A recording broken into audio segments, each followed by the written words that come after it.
The next time you pick up the phone to pay a bill, book a holiday or reserve some tickets, it's highly likely that you'll talk to someone at a call centre. Call centres, I'd say it's getting a little bit better than it used to be, but the problem often is just getting through to them in the first place. Clearly, many see them as a nuisance, and time again they've been voted one of the most frustrating things to use. They just get shuffled from person to person, and then the last person each person doesn't know what the actual original issue was, so they haven't actually told them anything. They've just moved you on to yet another new person who has no idea what you're talking about. I know exactly what you mean, so let's see what a call centre boss has to say about your experiences. The call centre industry has clearly had some bad press over the years. However, we are very much a necessary business and, in fact, very much a growing business in the UK and around the world. Call centres in the UK were first created back in the 1960s to help businesses deal with customers' inquiries. If you think back, in days before call centres, everyone was based in offices, behind desks and telephones, sometimes in different floors, sometimes in different rooms. And so communicating internally within departments was actually quite difficult. So call centres evolved as a way to say, right, bring all of these different facets together, customer service, sales, management, etc. Put them all in a room where they can be next to each other, near to each other, and be able to talk and communicate and help a customer much more quickly. Now, just over 50 years later, it is reported that over 1 million people are now employed in call centres.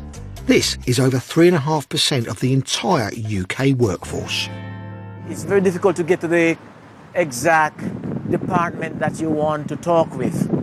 And sometimes it's quite difficult to have a resolution to any basic problems. Our raison d'etre as an outsourcer is to really try and offer first-time resolution. We all know how frustrating it is if you have to phone 10 times to the same centre.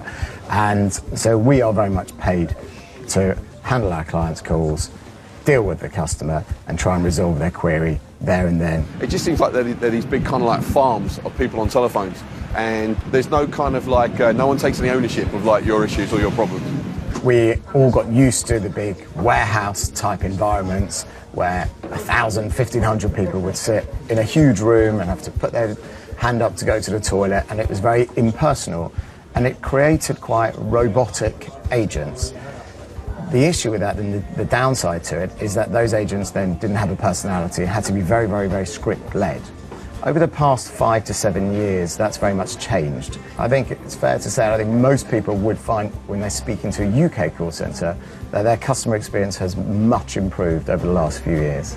Call centres are now aiming to have a bit more of a personal touch, but you don't always know if you're talking directly to the company you've dialed. In the UK, there's two main types of call centres. One is an in-house call centre, which is in their own building, or in fact an outsourced call centre. The difference is that the in-house is managed and staffed by a company's own people, employed by them and managed by them. In an outsourced environment, the outsourcer is hired to provide all of the facilities, systems and people to manage a customer service desk, for example, on behalf of a client. I think people in call centres are told to only answer a certain set of questions, but occasionally you will get those people who go like the extra bit to help you out.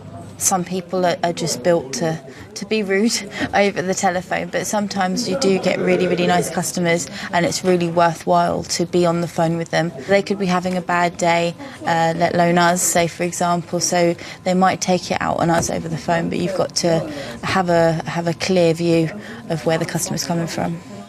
However, some of you still find it a frustrating experience.